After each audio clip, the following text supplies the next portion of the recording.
It started as the dream vacation of a lifetime of luxury cruise across the Caribbean.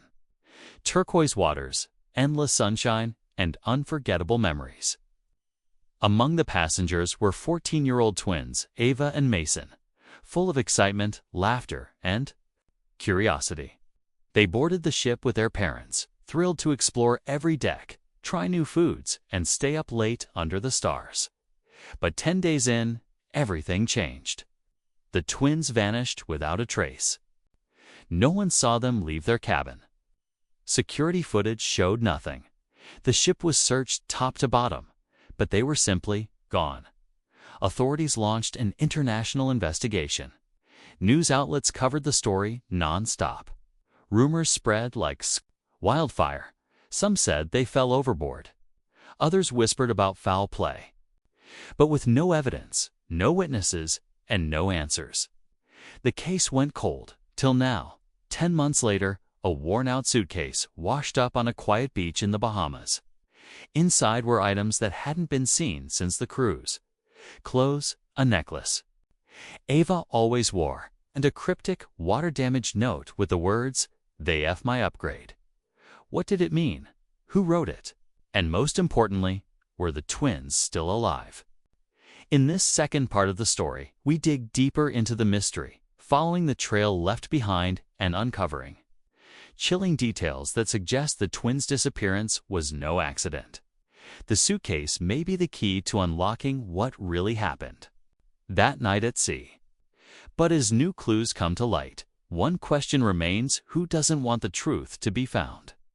Before the cruise, Ava and Mason had never been more excited.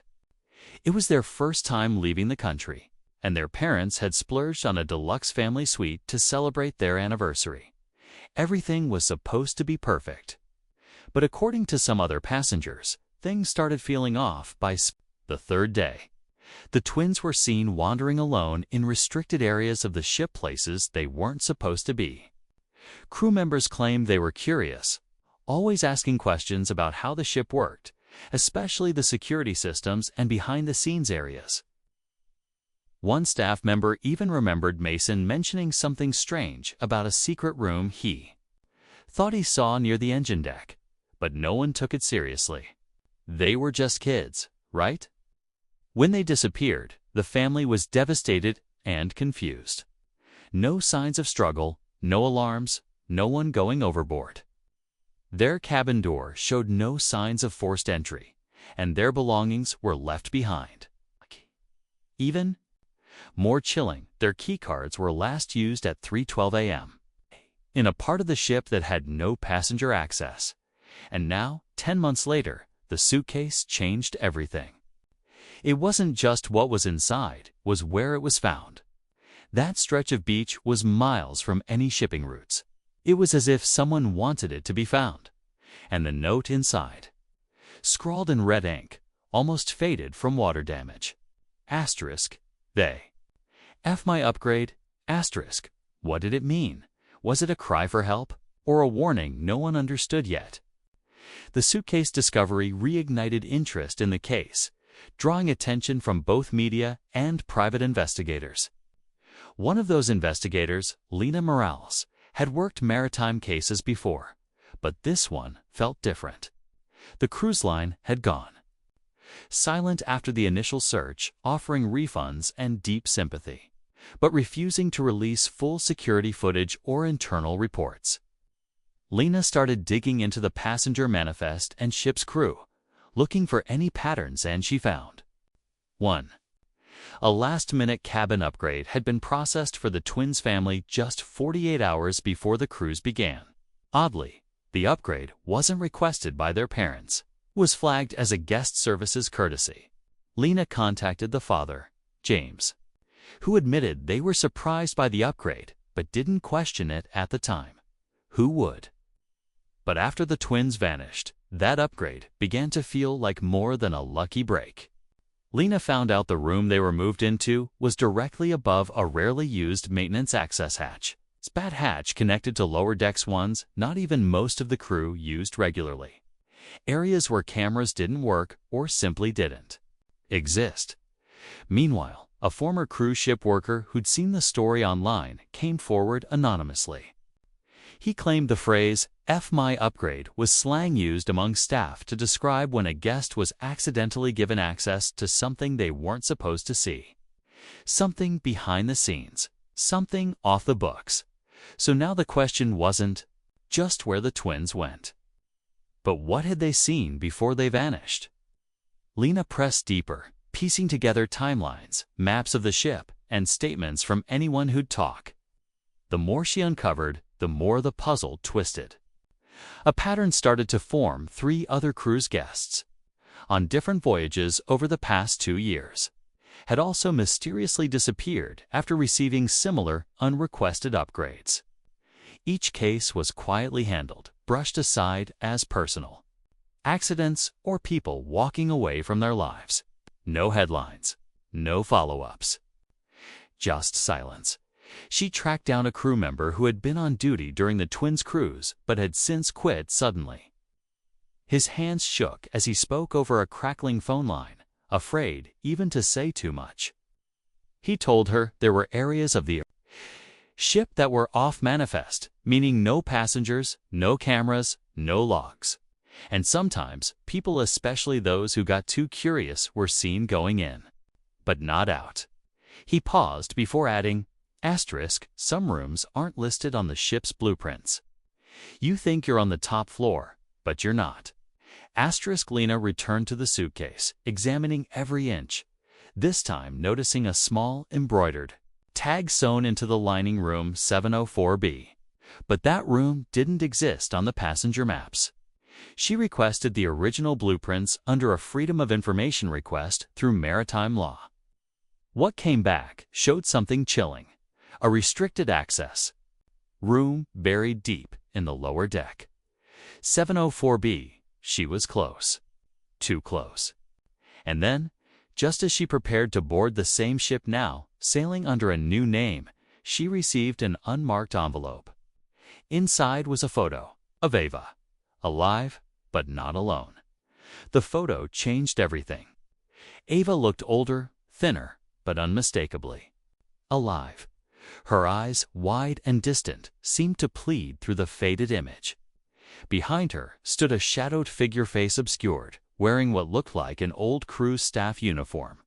The background wasn't easy to place, but Lena noticed something: a rusted railing, and in the corner, barely visible, the faded logo of the Sun Serpent, the cruise ship where the twins vanished. The ship had since been rebranded and repainted, now sailing under a new name, the Oceana Star. But some things couldn't be covered up.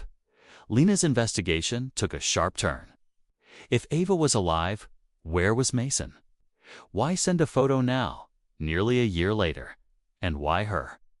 As she retraced the last known route of the Sun Serpent, she found something buried deep in a Reddit forum, old thread from a user claiming they worked below guest decks on the Sun Serpent and witnessed live cargo being moved.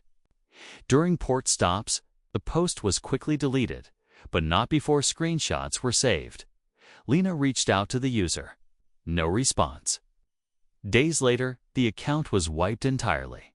Then, just hours before her scheduled departure on the Oceana Star, Lena's hotel room was broken into. Nothing was stolen except the suitcase. It's the original suitcase that had washed ashore. Gone. Someone was watching her. Someone didn't want the truth uncovered. But it was too late to turn back now. Because if Ava was alive, someone was keeping her that way. For a reason, Lena boarded the Oceana Star under a fake name, carrying only what she needed. She'd memorized the layout, including the old blueprints showing room 704B buried near the engine deck. For 2 nights, she watched, waited, and listened. Then, just past midnight on the 3rd night, she slipped past a maintenance door left ajar near the crew kitchen. The hallway was cold, silent, and unfinished metal walls. No lights, no cameras. She followed the narrow passage until she found it. 704B. No handle. Just a keypad. Using a code found scribbled on the back of the photo, she took a chance. The door clicked inside. The room was dim and small. It smelled of metal and damp air. And there, curled up on a thin cot, was Ava, pale but awake. She looked up slowly, almost like she expected Lena, whispered, "They took Mason." Lena tried to move her, but Ava stopped her. "We can't leave yet. He's still here." Suddenly, the overhead lights snapped on. A voice crackled through a speaker, calm and cold. "You should have stayed off this ship, Ms. Morales." Before Lena could react, the wall behind her opened, revealing a hidden lift. Footsteps echoed down the hallway. But then, the twist, no. One saw coming Ava stood up, and from beneath her sleeve pulled out a small device. "I know how to shut it down. I've been waiting." She wasn't just a victim anymore. She'd been planning her own escape. And maybe something more. Ava's hands didn't shake as she moved. She had been stuck in that hidden part of the ship for months, but her mind had stayed sharp. The device, something she said she built using parts from broken radios and leftover tools, was meant to overload the security systems in the lower decks. As Lena stood stunned, the lights flickered again. Sirens began to sound, but only below deck. The hallway door unlocked with a loud clunk. They ran, retracing Lena's steps. Ava led her through tunnels Lena hadn't even seen on the map. In one of the dark rooms near the boiler, they found Mason alive, weak but conscious. He'd been kept separately ever since Ava tried to escape months earlier. The moment he saw his sister, he broke down. Lena radioed for help using a satellite emergency beacon she had hidden in her boot. By the time they reached the top deck, the ship's crew was already scrambling, unsure why power was failing in